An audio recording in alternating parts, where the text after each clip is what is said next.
Chapter 10. Church the next morning was much as it always was, except that the Glengarrys in their pew 3 back from ours did not greet us as they usually did. I was sorry about that, but not very. My father had been right when he'd said I'd feel better after speaking my piece, and I didn't mind giving up a Sunday smile from the Glengarrys in the bargain. Betty, in a gingham shift over a white blouse with a Peter Pan collar, looked as sweet as a snap pea, but her eyes gave her away. I focused instead on the purple and yellow mums clustered around the altar and the empty cross above it. The choir warbled out the hymns as usual. Mr. Simmons through his mighty nose, Mrs. Lancaster with a bigger hitch in her voice than our flatbed, and we all sang along in our various ways. Reverend Cannell spoke at great length about the changing of the seasons, but I could not for the life of me make much sense of it. I was very grateful for the tiny pencil and offerings envelope stashed next to the hymnal on the pew back in front of me. I couldn't draw worth a hill of beans, but trying helped me pass the time. My grandfather, sitting next to me, looked envious as I spent much of the sermon drawing a horse. "That's a fine dog, Annabel," he whispered to me. When my mother took the envelope to add some coins for the collection, she smiled at the dog horse. "I hope the Reverend likes your offering, Annabel," she said. So, everything was fine, I thought, and whatever problems we had could wait for us to catch up with them. But, as it turned out, they caught up with us when we left the church and found the constable waiting outside, the Glengarrys with him.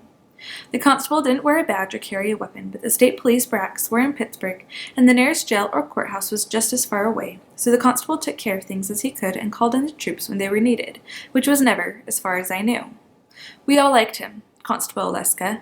He had a big face, red cheeks, not much hair, and an easy laugh. But one time, at the county fair, I'd seen him wrap his arms around a farmer who'd had too much hard cider and was acting stupid. Constable Oleska held him in place as if he were nothing but a corn shock until the farmer calmed down and went home to bed, so people took the constable seriously when he chose to be stern. He looks stern now. "Good morning, folks," he said. "I need a word, John, Sarah." My father opened the door to our truck and shepherded my grandparents inside. To my brothers and me he made a shooing motion, and we obliged him by scrambling up into the back, but we huddled as close to the conversation as we could. I couldn't hear everything they said, but I caught Toby's name and Ruth's and Mr. Onsel's.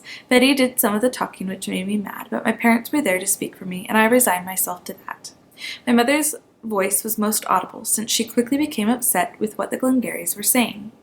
"Whatever happened to innocent until proven guilty?" she said, a fair bit of heat in her voice, "and letting a person live however he likes." She had her fists on her hips. "Let's not be throwing the baby out with the bathwater," which was confusing to me since there was no baby involved in this as far as I could tell, nor any bathwater either. My father put a hand on her shoulder, but she ignored him. "Toby may be strange, but that's the end of it. You might make him more than strange if you back him into a corner when he hasn't done anything wrong. Besides, you can't lock up a man because a girl says she saw him on a hillside, and a girl who's been up to no good at that." And then everyone was talking too loudly, and none of them in turn. My mother had clearly tired of the whole business and climbed into the back of the truck with us. My father got behind the wheel, starting the engine, and calling "Lily" out the window. But my aunt stayed another moment, talking to the constable, nodding her bird-like head to what he replied, before heading for her own car. I did not like the look on her face, something too close to happy, which was rare enough for Aunt Lily, and odder still, given the circumstances. Sunday dinner was usually a matter of saying grace and eating what we were served. Little conversation, reading up afterward, while Aunt Lily went to her room to spend the afternoon in prayer and reflection, though sometimes a dance tune drifted from under her door. People occasionally came to call on Sundays. More often we spent the day slowly, quietly, glad for a little peace and rest. But this Sunday was not like that. "I want you to stay far away from Betty Glengarry at school tomorrow," my mother said to my brothers and me after dinner as she dished out apple pie and poured cream over it. "Don't go near her, don't talk to her, and tell Mrs. Taylor if Betty does anything worrisome, anything at all. And us too," my father said, "when you get home. No more secrets." "Well, honestly," Aunt Lily said, "Annabel, don't you think you might have been exaggerating a bit? Betty seems like a sweet, God-fearing girl to me, and she's brave enough to let us know what Toby's done, even though he's the most frightening thing in this county." "She hit me hard enough to leave a black bruise the size of a cucumber," I said. "No way I could exaggerate black." Aunt Lily sat up straighter. "Thou shalt not bear false witness against thy neighbor," she said sharply. But though it had been some time since Betty had swung that stick, I stood up and bared my hip right there in front of everyone, and let them see the mark that was still visible, still ugly enough. Aunt Lily looked away. She didn't say another word for the rest of the meal. After dinner was over and the readying up was done, my mother gathered the fixings for a poultice and made it while I watched, a handful of Russian comfrey leaves from her kitchen garden and boiling water mashed into a hot paste, spooned into a clean rag, folded up into a neat square. She took me to my room, laid me down on my side, and arranged the poultice on my bruise. It doesn't hurt anymore, I said. Well, it hurts me to know it's there, she said. This will clear it up altogether. What felt best was having my mother sit on the edge of my bed, her hand over the poultice to keep it warm. I didn't bear false witness, I said. I wouldn't do that. Oh, I know, Annabelle. Aunt Lily thinks she knows more than she does. Enough about that now.